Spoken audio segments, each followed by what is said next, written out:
तदा हि धर्मस्य ग्लानिर्भवति भारत अभ्युत्थानम् अधर्मस्य तदात्मानं सृजाम्यहम् परित्राणाय। नमस्कार दोस्तों, मैं मनोज विद्यार्थी। आज मैं आप सबको लेकर आया हूं अपने चलता फिरता स्टूडियो में, और चलता फिरता स्टूडियो का बैकग्राउंड आप देख लीजिए। आज मेरा जो चलता फिरता स्टूडियो का बैकग्राउंड है, आप सबको कुछ न कुछ सीखने का मौका दे रहा है, आपको कुछ न कुछ सिखा रहा है। यहाँ पर देखिए 14 फरवरी मातृ पितृ पूजन दिवस, आप यहाँ पर देख सकते हैं तुलसी पूजन दिवस 25 दिसंबर। आगे आप देख सकते हैं ये बच्चा किस तरह संस्कारी बच्चा है, जो हाथ जोड़कर आपसे विनती कर रहा है। ये बच्चे किस तरह संस्कारी है। आगे आप देख सकते हैं कि आदर्श दिनचर्या, किस तरह हमें सुबह उठना चाहिए, सूर्योदय से पहले उठना चाहिए, ब्रह्म मुहूर्त में उठना चाहिए, बच्चे को किस तरह स्नान करना चाहिए, बच्चे को स्वस्थ और मजबूत बनने के लिए योगासन कितनी कंपलसरी है। आप देख सकते हैं कि बच्चे किस तरह रस्सा खींची खेल कर रहा है, इससे बच्चे कैसे स्ट्रांग बनेंगे। आप देख सकते हैं कि बच्चे जप ध्यान प्राणायाम कर रहे हैं, इससे बच्चों की मानसिक स्थिति संतुलन कैसे आगे बनेगी और किस तरह बच्चे की याद शक्ति पावरफुल होगा।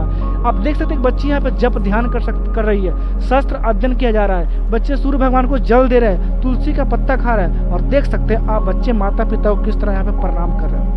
तो कहीं ना कहीं आज मैंने अपने स्टूडियो में जो दर्शाया है बैकग्राउंड के माध्यम से, तो हर एक चीज़ से आप सबको सीख मिलती है। और आज मैं इसी देश के और समाज के हित की बातें करने के लिए आज हमारे कुछ मेहमान आए हुए, मैं उन मेहमान से जानने की कोशिश करूंगा, उन मेहमान से मैं बातें करूंगा। तो चलिए मैं आप सबको अपने स्टूडियो में लेकर चलता हूँ। आज जनता दरबार में हमारे बीच खास मेहमान मौजूद हैं। सबसे पहले आज हमारे बीच जो मौजूद है अजीत जी, और दूसरे नंबर पर हितेश जी, और तीसरे नंबर पे नारायण जी। ये आज हमारे खास मेहमान हैं, और इनसे मैं आज चर्चा करूंगा देश और दुनिया की बातें जो आज हमारे देश में, आज हमारे देश की युवा पीढ़ी और कुछ बच्चे गलत ट्रैक पे जा रहे हैं, और उसको कैसे सुधारा जाए, उसको सुधार के लिए हमें क्या क्या युक्ति को अपनाना पड़ेगा, इन सब मुद्दों पर बात करूंगा। तो सबसे पहले मेरा सवाल होगा कि अजीत जी, मैं आपसे सवाल पूछना चाहता हूं कि मैंने एक सर्वे के दौरान पाया कि एक सर्वे में 10 साल के बच्चा, मतलब मैं कह भी नहीं सकता हूं, ऐसे ऐसे गलत काम कर रहे हैं, इसका जिम्मेदार कौन है? देखिए, छोटे छोटे बच्चे गलत काम कर रहे हैं तो हमने भी सुना है बहुत लोगों से। इसका जिम्मेदार हम किसको ठहराए? एक तो देखिए, हमारी जो शिक्षण व्यवस्था है, माइकाले की शिक्षण व्यवस्था है। आजकल हमारे लोग बच्चा पैदा होती है उसको नर्सरी में भेजते हैं, इंग्लिश मीडियम स्कूल में भेजते हैं, कॉन्वेंट स्कूलों में भेजते हैं, वहाँ संस्कार नहीं मिलते। नहीं, लेकिन एक बात आप जैसे बताया आपने कि स्कूल कॉन्वेंट में बच्चों को संस्कार नहीं दिया जाता है, मैकाले पद्धति को फॉलो करते हैं, लेकिन प्रथम पाठशाला तो माँ बाप है ना, माँ बाप अपने बच्चों को संस्कार क्यों नहीं देते? देखिए, माँ बाप ने अपने माँ बाप से संस्कार कहाँ पाए? क्योंकि 1845 में जब मैकाले भारत आया तो उसने पहले देखा कि यहाँ गुरुकुल पद्धति भारत में है, उसको पहले खत्म करना होगा, तब भारत देश गुलाम बनेगा। तो उन्होंने पहले हमारी गुरुकुल पद्धति को खत्म किया। तो तब से लेकर माँ बाप के पास संस्कार होंगे तो संस्कार देंगे। तो माँ बाप को संस्कार मिले, ये चीज हमें कहाँ से, मतलब कैसे हमें पता चले कि माँ बाप को अच्छे संस्कार देना है, कहाँ पे उसको अच्छे संस्कार दिया जाएगा, ये हमें कैसे मतलब अवगत कराए इसको लोगों से? देखिए, अच्छे संस्कार हमेशा मिल सकते हैं, वो मिलते हैं साधु संतों से। और हमारे देश में आज भी बहुत सारे साधु संत है जो अच्छे संस्कार दे रहे हैं, और लोगों को उन तक पहुंचना चाहिए। और पहुंचने का माध्यम बड़ा आसान है, कहीं जाना नहीं है। घर में टीवी में बहुत सारे चैनल्स है, अच्छे चैनल्स है, धार्मिक चैनल्स है। अगर उन चैनलों को हम घर में 1 घंटा भी चालू रखें तो हमको समझ में आ जाएगा कि क्या बुरा है क्या अच्छा है, हमको किस राह पे चलना चाहिए। उसके बाद धीरे धीरे हमारी रुचि बढ़ेगी तो हम अपने आप संतों के पास चले जाएंगे। अच्छा, आज हमारे लोग संस्कृति और संत से क्यों दूर होते जा रहे हैं? संस्कृति और संत से दूर होने में आजकल प्रचार प्रसार माध्यम, इसमें विदेशी ताकतें सभी जगह व्याप गई है। आज एडवर्टाइज, कोई भी चीज का प्रदर्शन करना है तो एडवर्टाइज वगैरह हो गया, और छोटी छोटी चीजों को बड़े बड़े प्रोपेगेंडा करके उसको प्रस्तुत किया जाता है, जिससे जाने अनजाने लोगों में वैसी भावना पनपती है। जैसे सिनेमा वगैरह में पूरा बड़ी बड़ी लॉबीज काम करती है, और हिंदू विरोधी एजेंडास पे पिक्चर्स बनती है, वो सबने देखा हुआ है। ओ माय गॉड हो गया, काफी सारी ऐसी पिक्चर्स जो आई है, और अभी भी वो सालों से बॉलीवुड का भी यही रहा है कि सनातन परंपरा पर कुठाराघात किया जाए, वो रुकने का नाम नहीं ले रहा है। तो लोगों को कहीं ना कहीं जागरूक होने की आवश्यकता है और साधु संतों से दूरी बने, सनातन पे आक्रमण हो, इसका नित्य आखिरी 800-1000 साल का ये इतिहास है, ये आजकल की बात नहीं है। विवेकानंद ने भी ये सहन किया है, सभी महापुरुषों ने ये सारी चीजों को सहन किया है। तो हर युवा की ये जिम्मेदारी है कि जो हमारे गीता उपनिषद भागवत के जो अभयम सत्व संशुद्धि ऐसे निर्भय भवो के जो दिव्य ज्ञान है उसके तरफ लोगों को जुड़ना चाहिए और अच्छे संस्कारों के तरफ अग्रसर होना चाहिए। अच्छा नारायण जी, आप मुझे एक बात बताइए, आज बच्चे गलत ट्रैक पे जा रहे हैं, गलत रास्ते पे जा रहे हैं, अगर उन बच्चों से पूछा जाए कि बच्चे आप गलत ट्रैक पे क्यों जा रहे हैं, तो फट से यही बोलते हैं कि हमें माँ बाप ने मुझे बचपन से अच्छे संस्कार नहीं दिए। जैसे आपने द केरला ऑफ स्टोरी देखा होगा, मूवी देखा होगा, तो उस पिक्चर के माध्यम से भी दिखाया गया था, बच्चे ने सीधा बोल दिया कि हमें माँ बाप बचपन में ऐसा संस्कार दिया ही नहीं, इसकी वजह से हम गलत रास्ते पे गए। तो ये कहाँ तक सत्य है? ये सही है कि बच्चों को संस्कार न मिलने की यही वजह है कि जब भी कोई अच्छा प्रोग्राम हो तो हम अपने बच्चों को वहां तक पहुंचाएं और लेके जाएं। हम खास जो है ना, अपने बच्चों को, जैसे कोई सत्संग हो रहा है, रामायण भागवत कथा हो रही है, अपने बच्चों को वहां लेके जाएं और अपने घर में हमें भागवत, रामायण और ऐसी ऐसी पुस्तकें रखें। तो एक बार नहीं, बच्चा देखेगा, पढ़ेगा और जब उसको समझ में आएगा तो वो वाकई में वो पुस्तकों को पढ़ेगा तो उसके अंदर जो है ना ये संस्कार होंगे। तो हमें ऐसी ऐसी जो धार्मिक पुस्तकें है ना वो घरों में रहने चाहिए। युवा धन सुरक्षा है, वो युवाओं के लिए बहुत ही अच्छी है। युवा धन पुस्तक हमें अगर आश्रम में, अपने आश्रम में है और वहां से लेकर के अपने अपने घरों में रखना चाहिए और स्वतः पहले हम खुद पढ़ें, फिर बच्चे देखेंगे पिताजी क्या पढ़ रहे हैं तो बच्चे फिर वो भी पढ़ेंगे वैसी चीजें। अच्छा अजीत जी, मुझे आप एक बात बताइए, आज के बच्चे अपनी जो धर्म की पुस्तक है उसको पढ़ने के लिए कतराते हैं, उसका जिम्मेदार कौन? देखिए, अभी युग बदल गया है, पहले जैसा जमाना नहीं रहा। पुस्तकें पढ़ने की रुचि लोगों की कम हो गई है क्योंकि आज टीवी, मोबाइल, इंटरनेट का माध्यम हो गया। तो देखा गया है कि लोग अक्सर पढ़ने में थोड़ा सा कमजोर हो ही गए, तो बच्चे भी स्वाभाविक है वो हो गए। तो उनको टीवी के माध्यम से, मोबाइल के माध्यम से, इंटरनेट के माध्यम से अच्छी चीजें देनी चाहिए। जैसे देखिए, अभी पानी है, हमारे सदगुरु कहते हैं पानी को आप छोड़ दो तो नीचे की ओर बहता है, अपने आप तो ऊपर नहीं चढ़ता है। पानी को ऊपर चढ़ाने के लिए आपको मोटर लगानी पड़ती है, मशीन लगानी पड़ती है, पुरुषार्थ करना पड़ता है, तब जाके टाकी में पानी जाता है। तो वैसे ही हमारा मन है, उसको ऐसे ही छोड़ दिया तो नीचे की ओर ही बहता है।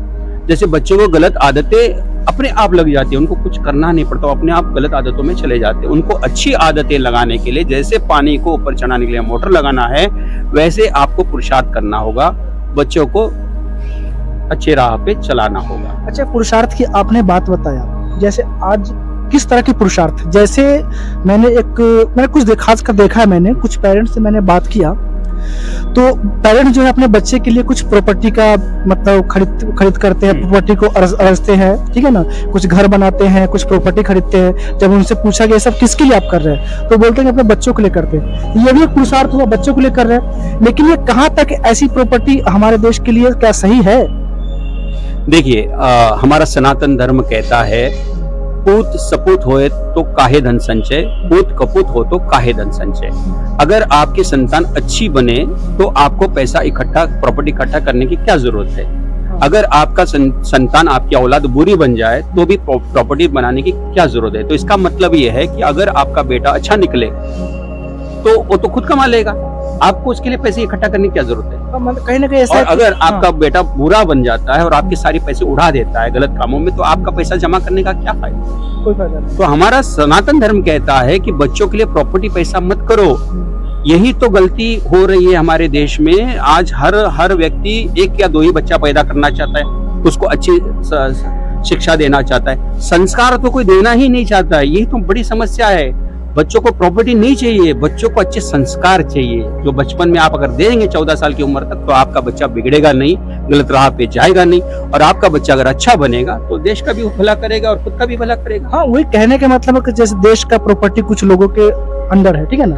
और वो लोग क्या गलत ट्रैक पे जा रहे हैं, वो अय्याशी कर रहे हैं। कुछ ऐसे वर्ग के लोग हैं जो गरीब है, जिनको एक एक टाइम खाने के लिए, भोजन खाने के लिए पैसे तक नहीं होते, तो ये संपत्ति किस काम? तो वही देखिए, संपत्ति इकट्ठा नहीं करना है, बच्चों को अच्छे संस्कार देना है, और अच्छे संस्कार मिलेंगे संतों के पास गुरुकुलों में एडमिशन कराने से।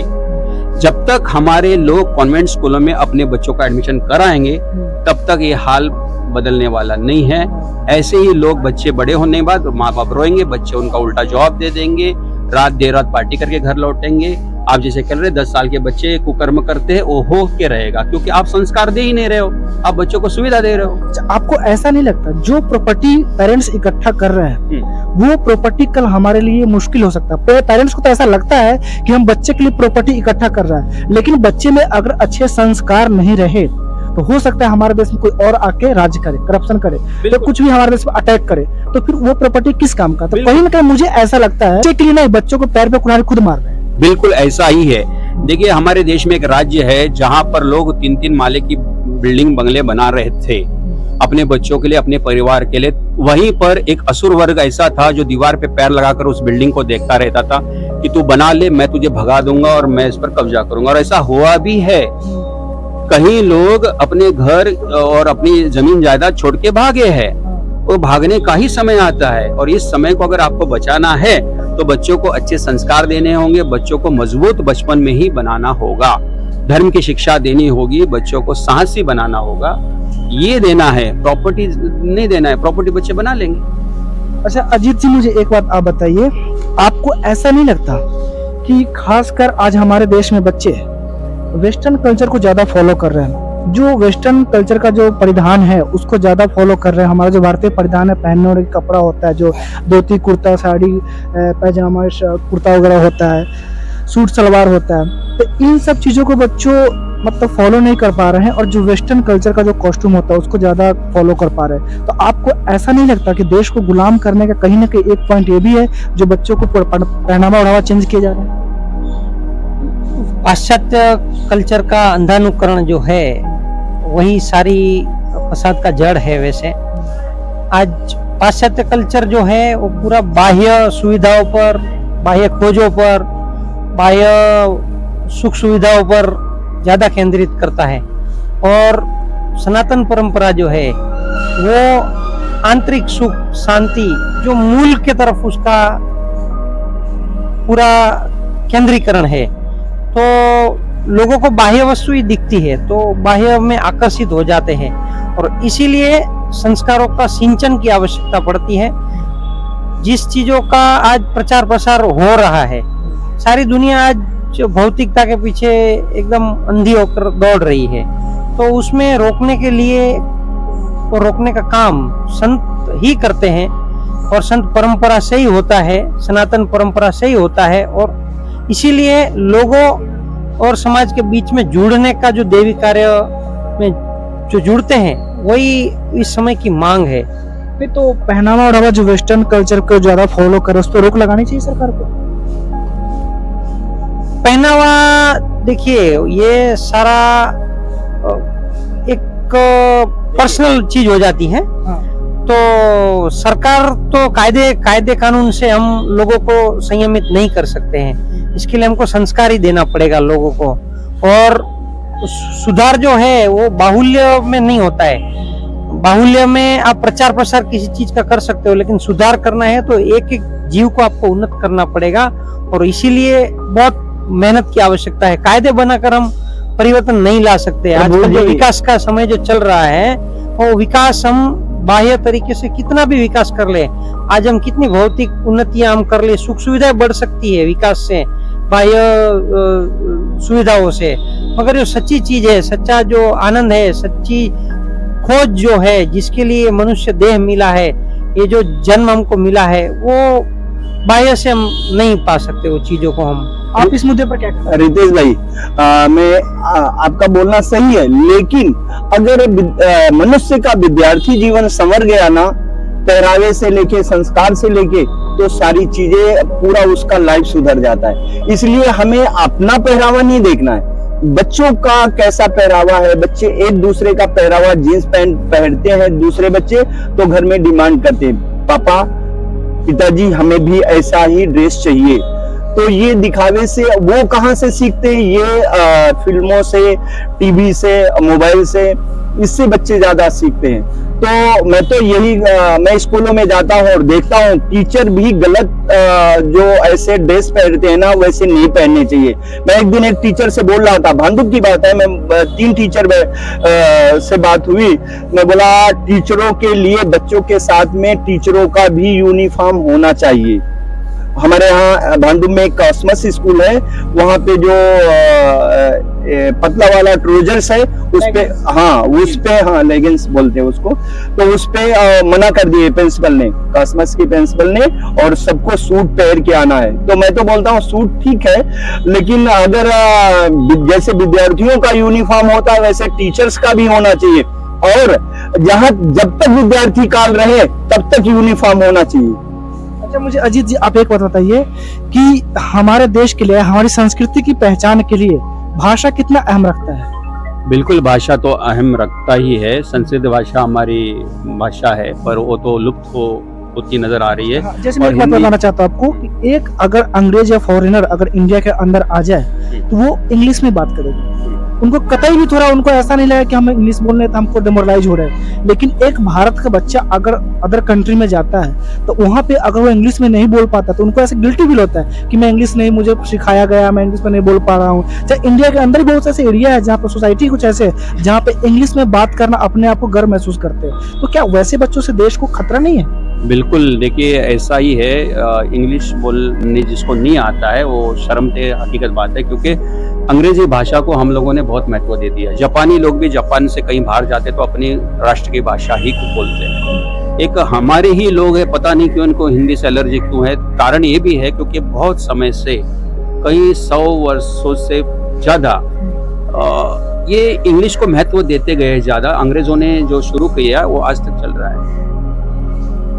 और जो अभी कपड़े की बात आप कर रहे थे ना, जो स्कूल कॉलेजों में, मैं उसके बारे में बोलना चाहूंगा। मैंने देखा है, लोगों से सुना भी है, स्कूल के बाहर जब बच्चा जाता है, कॉलेज में जाता है, तो जिस बच्चे के पास 2-4 जोड़ी कपड़ा है वो अपने माता पिता से बोलता है कि ज्यादा कपड़े चाहिए, जीन्स पैंट चाहिए, ये चाहिए, वो चाहिए, वेस्टर्न चाहिए। तो इसका कारण ये है, उस बच्चे का भी दोष नहीं है। जब वो कॉलेज में चला जाता है और वो अपने भारतीय पोशाक चूड़ीदार वगैरह पहन के जाता है और उसके सामने सारी लड़कियां जीन्स पैंट पहन रही है और वो अगर अकेले ये पहन रही तो उसको उससे दिक्कत होती है, शर्म महसूस होती है। उस बच्चे की गलती नहीं है। तो इसका उपाय मुझे ऐसा लगता है, इसका उपाय ये होना चाहिए कि जब तक कॉलेज की पूरी पढ़ाई नहीं होती तब तक विद्यालय का ड्रेस होना चाहिए। अच्छा, हमारे संस्कृति पे खान पीन कितना असर करता है? खान पान तो असर करता ही है। हमारे साधु संत कहते हैं जैसा खाए अन्न वैसा बने मन, जैसा पिए पानी। आपने देखा होगा कि आजकल जगह जगह मैकडोनल्ड्स वगैरह खुल गए हैं, पिज्जा बर्गर वगैरह जो विदेशी जो खान पीन है उसको लोग ज्यादा फॉलो कर रहे हैं। अपने जो इंडियन कल्चर का जो खान पीन है उसको लोग भूलते जा रहे हैं। ऐसा मतलब आपको ऐसा नहीं लगता कि इन सब चीजों से आने वाला दिन में भी हमारे ऊपर बहुत बड़ा इफेक्ट पड़ जाएगा? देखिए, एक संत की मैंने बात सुनी थी। उन्होंने कहा था कि भारतीय बच्चे को मारने की भी जरूरत नहीं, अगर युद्ध होगा तो मारने की जरूरत नहीं, उसको दौड़ा 2 किलोमीटर तो ऐसे मर जाएगा, उन्होंने कहा। क्योंकि खा खा के मोटा हो गया है, भाग भी नहीं सकता, लड़ना तो दूर की बात है। तो ये पिज्जा बर्गर ये सब बाहर का खाने से क्या हो गया, बच्चे हाइट ज्यादा नहीं बढ़ रही है, ऐसे ज्यादा बढ़ रहे हैं। तो ये खान पान का तो असर बिल्कुल पड़ता है। हमारा भारतीय खान पान था, लोग 100 साल जीते थे। पहले हमारे लोग 90-100 साल के बाद मरते थे। आज हमारे देश में 2 साल के बच्चे को डायबिटीज होता है, 20 साल की उम्र में अटैक आ जाता है, मर जाता है, कोई गारंटी नहीं आदमी जी सके। तो आपको ऐसा नहीं लगता कि हमें चारों तरफ से हमारे ऊपर अटैक किया जा रहा है, हमारी संस्कृति को गुलाम कर? बिल्कुल, आपकी बात बिल्कुल सही है। हमारे देश पर चारों तरफ से अटैक किया जा रहा है। कैसे भारत को अशांत किया जाए। आप टीवी के सीरियल देखिए, सीरियल में क्या है, एग्रीमेंट वाली शादी, 1 साल वाली शादी, या फिर अफेयर, पति का अफेयर, पत्नी का अफेयर, बुढ़ापे में दूसरे से अफेयर, ऐसी चीजें दिखाते हैं सीरियल्स में। कपड़े छोटे छोटे दिखाते, तो बच्चे इससे क्या सीखेंगे? टीवी में, मोबाइल में, पिक्चर में। आज पिक्चरों को ले लीजिए, हमारे हिंदू एक्टरों को भी बुद्धि नहीं है। मैं सीधा बोलता हूँ, अक्षय कुमार, अजय देवगन, सनी देओल, बॉबी देओल को अक्ल नहीं है। जब भी धर्म विरोधी पिक्चर बनाते, हिंदू एक्टर को इस्तेमाल करते और वो पिक्चर में काम भी करते। राबी भी एक आई थी, आदि पुरुष, उसमें वो क्या नाम था, वो साउथ का हीरो प्रभास, उसको भी अक्ल नहीं है। अरे आप कौन सी पिक्चर साइन कर रहे हो, क्यों अपनी इज्जत की कचड़ा कर रहे हो, आपको समझ में नहीं आता है। आप जिम्मेदार लोग हो, कैसे पिक्चर में आपको काम करना चाहिए। बॉबी देओल ने कर दिया आश्रम फिल्म, कचरा कर लिया खुद का। सनी देओल ने एक फिल्म बनाई थी, उसका भी एक फिल्म आई थी जिसमें हिंदू धर्म का अपमान हो रहा था, वो फिल्म रिलीज नहीं हुई, उसका तो समय नसीब अच्छा है। अरे अच्छी फिल्म है वो बनाओ। अक्षय कुमार ने ओ माय गॉड कर दिया फिल्म। क्या फिल्में बनाते हो। अक्षय कुमार की और एक फिल्म आई थी लक्ष्मी, तो लक्ष्मी में अक्षय कुमार दिखा है आसिफ और लड़की दिखा है हिंदू, और लड़की का पिता बोलता है कि मैं चाहकर भी इतना अच्छा जवाई मैं नहीं ढूंढ पाता। कहने का मतलब क्या है, आसिफ आपके लिए इतना कीमती हो गया कि आपको चाहकर भी कोई नहीं मिलता। तो आप फिल्मों के द्वारा क्या बद दे रहे हो, कहीं ना कहीं धर्म पे टारगेट कर रहा है। पूरा टारगेट धर्म पे हो रहा है। ये जो सेंसर बोर्ड है, इनको तो मुझे लगता है इन सबके मुंह काले करने चाहिए। जो भी एक्टर डायरेक्टर है, इनके मुंह काले करके गधे पे बिठा के देश में घुमा के उनके वीडियो बनाने चाहिए। हमारे संस्कृति के विरोध में सब कुछ हो रहा है। टीवी सीरियल, एड, फिल्में, फिर खान पान बाहर का, ये सब आ गया। अच्छा, एक चीज मुझे आप और बताइए हितेश जी, हमारा फेस्टिवल गणपति, दीपावली और नवरात्रि, ये एक बिजनेस पॉइंट तो नहीं बन गया, बिजनेस हब तो नहीं बन गया। गणपति हमारा, नवरात्रि हमारा, दीपावली हमारा, लेकिन व्यापार जो करता है चाइना सबसे ज्यादा। तो ये हमारे पर्व के ऊपर जो बिजनेस कर रहे हैं, ये कहीं ना कहीं गलत है ना। सारे विश्व में व्यापारीकरण ही चल रहा है, और अभी तो 2030 में सारा विश्व एक ही सत्ता से हैंडल हो, ऐसा वन वर्ल्ड वन सिस्टम का प्लानिंग चालू है। तो सारा विश्व व्यापारीकरण के ऊपर ही आ गया है। तो इसमें जापान की एक बात आती है। जापान और अमेरिका का जब युद्ध हुआ था, तो अमेरिका ने कुछ संतरा वगैरह भेजे थे, तो जापानियों ने नहीं खाए थे वो, तो वापिस भेजने पड़े थे। वैसे हमको जागरूक होना पड़ेगा और स्वदेशी चीजों के लिए हमको जाना चाहिए, और विदेशी चीजों का बहिष्कार करना चाहिए। और जाने अनजाने हम जो ये कोई भी वस्तु का उपभोग जो कर रहे हैं, वो बहुत समझ के हमको स्वदेशी की ओर लोगों को जागरूक होना पड़ेगा कि कौन सी चीज कहाँ से आ रही है, इसका विवेक हमको जगाना ही होगा। अच्छा नारायण जी, आप मुझे एक विषय से अलग बात है, मुझे याद है तो मैं आपको बोल रहा हूँ। अभी मैंने एक एडवर्टाइज देखी थी कुछ महीनों पहले। एक स्टील का व्यापारी मिक्सर के ऐड अपने घर में बताता है, मैंने ये ऑनलाइन मंगाया, कितना बढ़िया है। ऐसी ऐड बना के भारत का बिजनेस, लोगों का, गरीब लोगों का धंधा बर्बाद करने के सिवा और क्या है। एक स्टील का व्यापारी जो अपने दुकान में मिक्सर बेचता है, वो बोलता है मैंने ऑनलाइन मंगाया ये और मुझे फायदे में रहा। तो व्यापारी ऐसा बोल रहा है, तो देखने वाले लोग क्या करेंगे, मॉल में जाके लेंगे, ऑनलाइन खरीदेंगे। ऑनलाइन खरीदने से क्या होता है मैं आपको बताता हूँ। हमारे सदगुरु कहते हैं कि छोटे व्यापारी के पास अगर आप खरीदारी करते हो तो उसके बच्चों की पढ़ाई होगी, बच्चों की शादी होगी, उनका घर चलेगा। आप एक बड़े बिजनेसमैन के पास जाते हो, बड़े मॉल में खरीद करते हो, ऑनलाइन खरीदते हो, वहां पर एक ही व्यक्ति होता है जो मुनाफा कमाता है। मतलब 1000 गरीब लोगों का निवाला छीनकर एक व्यक्ति को देने का काम है। अरे उसमें मुझे एक चीज और लगता है कि जो ऑनलाइन का सिस्टम जब से आया है ना, तो हमारे अकाउंट में कितना पैसा है, ये सारा डिटेलिंग अदर कंट्री जहां से जो डिस्ट्रीब्यूट हो रहा है उनको पता होता है। हमारे अकाउंट में कितना पैसा है, हमारा डेटा क्या है, वो सारा रिकॉर्ड उनके पास होता है। जैसे आपने सुना होगा, अगर आपके पास 4 व्हीलर है तो आपको मैसेज आता है कि आप चाहे तो 4 व्हीलर लोन पे ले सकते हैं। हमको नहीं आता, आपको आता है। तो सर कहीं ना कहीं जो हमारे विदेशी जो इसमें लगे हुए हैं, उनको पता है कि आपके अकाउंट में इतना पैसा है। अगर हमारी कैपेसिटी बाइक की है तो हमें कॉल आएगा या जो भी मैसेज आएगा कि आप चाहे तो बाइक के लिए लोन ले सकते हैं। उनको पता है ना, हमारा डेटा तो पता है ना उनका, तभी ऐसा होता है ना। अच्छा ठीक है, मैं डेटा सेंडिंग का भी एक बहुत बड़ा मार्केट हो गया है। कोई भी चीज के लिए आप कहीं अप्लाई करते हो, ऑनलाइन की वजह से ये सब हो रहा है। हर चीज आपका फोन नंबर, आप कहीं सुरक्षित नहीं हो। अभी बड़ी बड़ी सत्ताएं इसी चीज में, सभी चीजों का कंट्रोल आप छोड़ चुके हो, आपके हाथ में कुछ भी नहीं है। इसीलिए सभी को जागरूक रहना होगा। आप कहीं पे मोबाइल नंबर देते हो तो वो डेटा परचेस होते हैं, इसकी भी बहुत बड़ी मार्केट है। आप कहीं पे कुछ फ्लैट वगैरह देखने गए तो आज पूरा बिल्डर लॉबी के पास आपका नंबर घूमता है। मतलब ये बहुत, मतलब सारी जगह बता रहे हैं ना कि पूरा मीडिया टेक्नोलॉजी का पूरा उपयोग लोगों को कंट्रोल में रखने के लिए एक गुलामी की ओर ही हम जा रहे हैं। मुझे तो ऐसा लगता है कि बढ़ती टेक्नोलॉजी से हमारे देश को खतरा है। आप क्या कहते हैं? सही बात है, तो है तो हर जो भी है टेक्नोलॉजी से तो खतरा है ही है। देखो ऑनलाइन का भी हुआ, बच्चों की पढ़ाई से लेके ये सारी चीजें जो है ना, बच्चे मैंने अभी बीच में सुना था कि एक बहन बोल रही थी मेरा बच्चा 2 बजे रात को मोबाइल से पढ़ता है, बहुत मेहनत करता है, लेकिन वो मैं उस बहन को क्या बोलूं कि 2 बजे कौन सा क्लास चलता है, कौन सा स्कूल चलता है, 2 बजे बच्चा मुझे मोबाइल की बात बताया तो मैं एक चीज बताना चाहता हूँ। मोबाइल जब कोरोना काल आया तो बच्चों को हाथ में मोबाइल पकड़ाया गया। मोबाइल का जो भी एसेसरीज बनता है, ज्यादातर एसेसरीज 80% चाइनीज है। मुनाफा किसको? चाइना को हुआ, वो तो चाइना को हुआ, तो चाइना ही को होगा, जो जहां से जो चीज बनेगी वहां का होगा। और ये देखो अपना बच्चे जो पढ़ाई करते हैं मोबाइल से, तो वाकई में गुरुकुलों में जो है ना मोबाइल बच्चों को दिया जाता है, टीचर की निगरानी में ही कंप्यूटर और मोबाइल दिया जाता है। वहां के बच्चे देखो कितना उनका परसेंटेज क्या है। और यहाँ आज बच्चे जो मोबाइल लेकर के घूमते हैं, दिन रात पढ़ाई करते हैं, फिर भी उनके नंबर्स उतने ज्यादा नहीं आ रहे।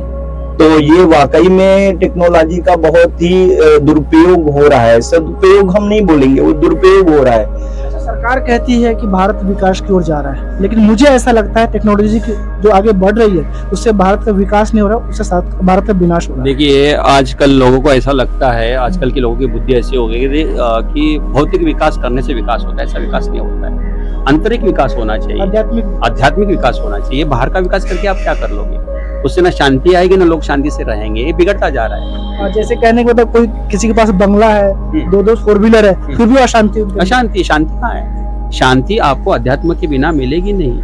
आंतरिक शांति खोजनी चाहिए। विकास से क्या होने वाला है? तो भारत के लोग इतनी अच्छी जो हमारी परंपरा है, जो आध्यात्मिक गुण है हमारे अंदर, हमारे देश के अंदर, हमारे संस्कार में, उस चीज को क्यों नहीं फॉलो करना चाहते? देखिए भारत के लोग फॉलो क्यों नहीं करना चाहते? क्योंकि उनको संत नहीं मिले, सदगुरु नहीं मिले। आज हम यहाँ पर बैठ के आपके साथ बात कर रहे हैं, कुछ अच्छी अच्छी बातें आपके साथ हम डिस्कस कर रहे हैं। क्यों कर रहे हैं? क्योंकि हम संतों के पास जाते हैं, संतों के चरणों में बैठते हैं, सत्संग सुनते हैं, अच्छा भला बुरा सब हम जानते हैं। संत हमको बताते हैं माता पिता का आदर करो, सम्मान करो, उनका पूजन करो, बड़ों का आदर करो, सम्मान करो, बड़ों को अच्छे से बात करो।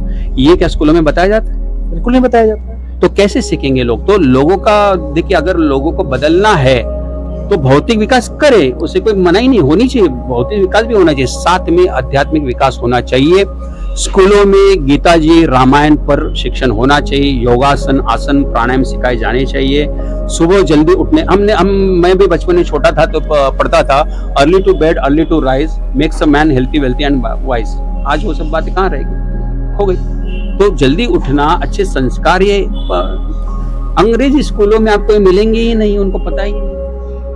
तो ऐसा क्या करें जो हमारे भारत के लोग को कुछ तो समझ में आए हमारी संस्कृति के बारे में और देश के बारे में? ये देश विवेकानंद, स्वामी रामतीर्थ, वल्लभ भाई पटेल ऐसे महापुरुषों का ये देश रहा है। तो लोगों को उनकी गरिमा में जगाना होगा, वही एक मार्ग है और इसीलिए सभी को लगना होगा। बापूजी अभी महापुरुषों की श्रेणी में, बापूजी अभी एक सबसे आखिरी 55 सालों से लोगों को जागरण का कार्य कर रहे थे, इसीलिए उनको षड्यंत्र के तहत फंसाया गया। जैसे सदियों से इस सनातन परंपरा को टारगेट किया जा रहा है, उसी की श्रृंखला में ये भी कार्य हुआ है। लेकिन लोगों को भी जागना होगा, लोगों को अपने शौर्य को पहचानना होगा और अपनी गरिमा में जगना होगा। यही एकमात्र उपाय है। विवेकानंद, रामकृष्ण परमहंस ऐसे महापुरुषों का, हमारा पूर्वजों का हमारा वारसा है, उसमें हमको जगना होगा और लोगों को जगाना होगा। यही एकमात्र उपाय है। शिक्षा के साथ साथ दीक्षा बहुत जरूरी है। आइंस्टाइन पेपर करके अपना आत्मकथा आखिर में तो सभी लोग जानते हैं, तो उसमें उन्होंने बताया है कि अणुबॉम्ब का विज्ञान अभी 100 साल पहले तक तो गलत थियोरियों पर चल रहा था। आखिरी 2000-2500 साल से भी विज्ञान भी गलत सिद्धांतों पर चल रहा था। आइंस्टाइन ने काफी कुछ उसमें बदलाव लाया और काफी लोगों में जागृति लाई है। लेकिन आखिरी अंत समय में उन्होंने भी कहा है कि अगर मुझे थोड़ा समय मिल जाए तो मैं भारत की जो अध्यात्म विद्या है उसको मैं जानना पहचानना चाहूँगा और उसमें स्थिर होना चाहूँगा, क्योंकि जाने अनजाने मुझसे ये अणु बम एटॉमिक एनर्जी का विकास तो हो गया है, मगर इससे सृष्टि का विनाश ही आखिर में होगा। तो जिन्होंने ये सब संशोधन किए उन्होंने भी अपने संशोधन पे प्रश्न चिन्ह लगाया है, तो हम सभी को इसके ऊपर मनन मंथन करने की आवश्यकता है। विकास जो भी हो रहा है उसका सदुपयोग हो जावे एक सीमा तक, तब तक ठीक है, मगर जहां उसकी सीमा रेखा को हम लांघते हैं तो वहां हम सबको सतर्क रहने की परम आवश्यकता है। अच्छा नारायण जी, मुझे आप एक बात बताइए कि अगर विश्व को शांति चाहिए तो भारत के शरण में आना पड़ेगा। आना ही पड़ेगा। भारत में ऐसी संतों की बताए हुए नुस्खे हैं, संतों के बताए हुए नुस्खे हैं। तो जैसे सूर्य भगवान को अर्घ देना और योगा प्राणायाम करना, सुबह जल्दी उठना, बाल संस्कार में जाना, ये सारी चीजें जो है ना, कैसे भोजन करना और कैसे पानी पीना, कैसे सोना, कैसे उठना, ये सारी चीजें जो है ना हमें आश्रम से बापूजी के द्वारा सत्संग से मिली हैं। और अगर ये ऐसी पद्धति के द्वारा, अगर मैं बोलता हूँ कि स्कूलों में बच्चों के द्वारा जो ये हम बाहर तो नहीं पहुंचा सकते हैं, लेकिन स्कूलों में जा करके और सोसाइटियों में बाल संस्कार चला करके ये चीजें हम बताएंगे, तो एक बच्चा अगर बाल संस्कार में सीखता है और वो अपने माता पिता को बोलता है, माता पिता माँ जल्दी उठा करो, जल्दी उठने से अपनी सेहत अच्छी रहती है, डायबिटीज नहीं होती है, और भी सारी चीजें हैं। भोजन के विषय में बताते हैं कि बाहरी जो पकाया हुआ भोजन न करें। तो अगर हम बच्चों को या खुद भी, मैं तो बोलता हूँ सोसाइटी में जाकर, मंदिरों में जाकर के हमारा सबका कर्तव्य है कि बाल संस्कार चलाएं। वहां खान पान संबंधी, योगासन और भी चीजें, पढ़ाई संबंधी, कभी पढ़ना चाहिए, कैसे पढ़ना चाहिए, नहीं याद होता है तो क्या करें, ऐसी युक्तियां हम बच्चों को बताएं। तो भारत के द्वारा चाहे जो भी देश हो, अमेरिका भी आज हाथ जोड़ करके नमस्कार कर रहा है। अमेरिका कोरोना काल में अमेरिका भी हाथ जोड़ता है, बोलते जो हाथ मिलाते हैं ना, हाथ मिलाने को बहुत देशों ने छोड़ दिया था, हाथ जोड़ के नमस्कार करते हैं। तो आजकल मैं कुछ देख रहा हूं कि भारत की जो पद्धति है, भारत का जो ज्ञान है लोग ले रहे हैं। तो वाकई में हमें और विकसित करना है। तो स्कूलों के द्वारा बच्चों में जो है ना अच्छे संस्कार देना, और भी मैंने बाल संस्कार के बाद बताया, वो भी सारी चीजें हैं। ऋषि प्रसाद के माध्यम से हम लोगों को सत्संग और ये सारी चीजें हम बता सकते हैं। तो हम सभी से रिक्वेस्ट करूंगा कि अपने बच्चों को बाल संस्कार में भेजिए, वहां बच्चा जरूर सीखेगा। यहाँ तक का मैं देखा हूँ, सांता क्रूज की बात है कि एक माता पिता आपस में लड़ते झगड़ते थे। तो उनके 2 बच्चे थे, एक लड़का था एक लड़की थी। तो वो बाल संस्कार के भाई को बोले कि हमारे माता पिता बहुत लड़ते झगड़ते हैं, क्या करें। तो बोले ठीक है, उनको कुछ युक्ति भाई ने सिखा दिया। बोले ठीक है। तो बच्चे बाहर खेल रहे थे, तो लड़की गई पानी पीने को। तो बोले भैया माता पिता लड़ झगड़ रहे हैं।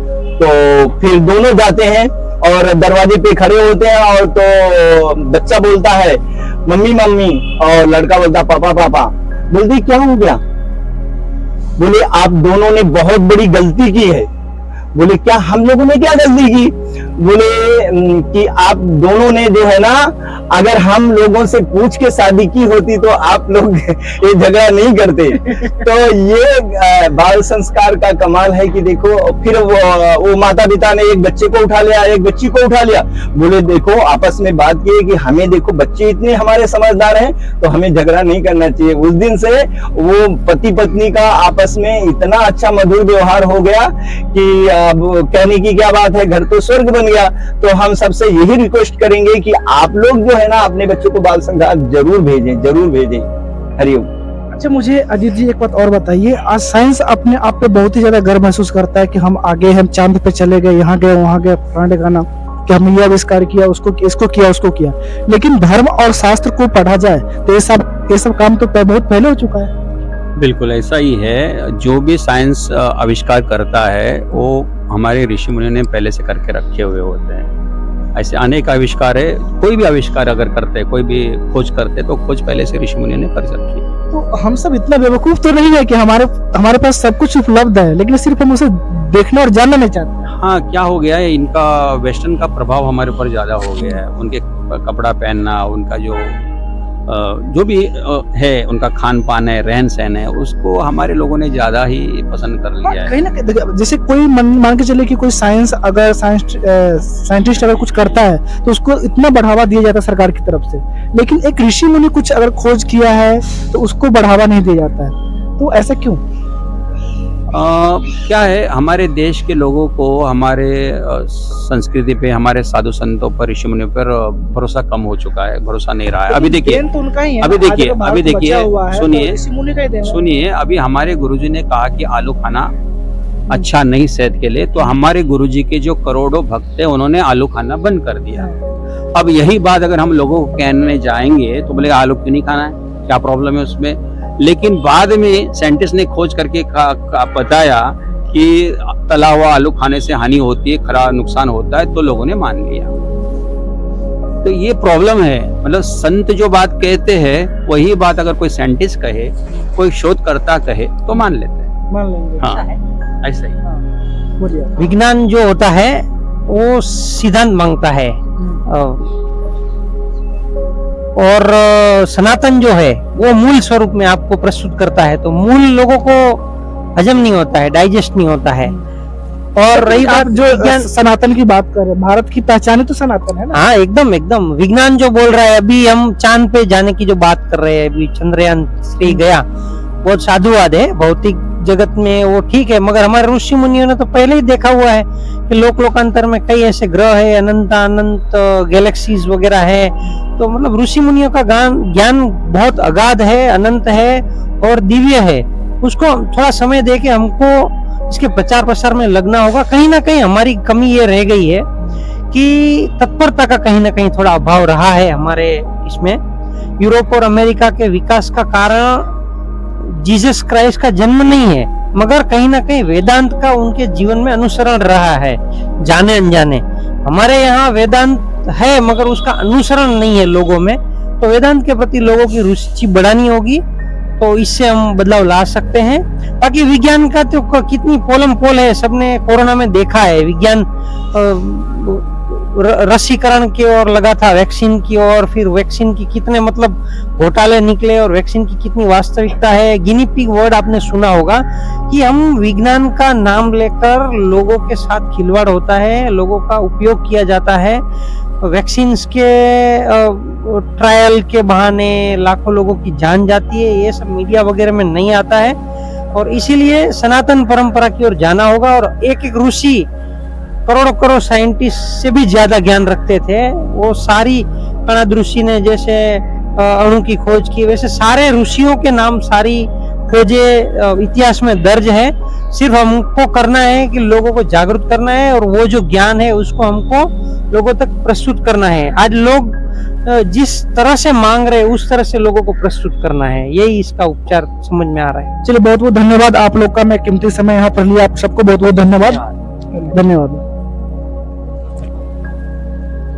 तो दोस्तों, देखा आपने, मैं आप सबको अपने मुख्य अतिथि मेहमान से आप सबको रूबरू कराया और हमारे मेहमान किस तरह देश और समाज की हित की बातें की, कैसे उन सब मुद्दों पर हमारे मेहमान ने हमसे चर्चा की। और मैं चाहता हूं कि जो हमारे मेहमान जो बताए हैं उन सबको आप सब फॉलो कीजिए और आप सभी लोग मेरे चैनल को सब्सक्राइब कीजिए और देखिए, ज़्यादा से ज़्यादा लोगों तक शेयर कीजिए, कमेंट्स कीजिए। बस यही मैं चाहता हूँ आप सबके बीच। और जो अच्छा वीडियो है उनको जन जन तक पहुँचाने के काम आप लोग कीजिए। जय हिंद, जय भारत।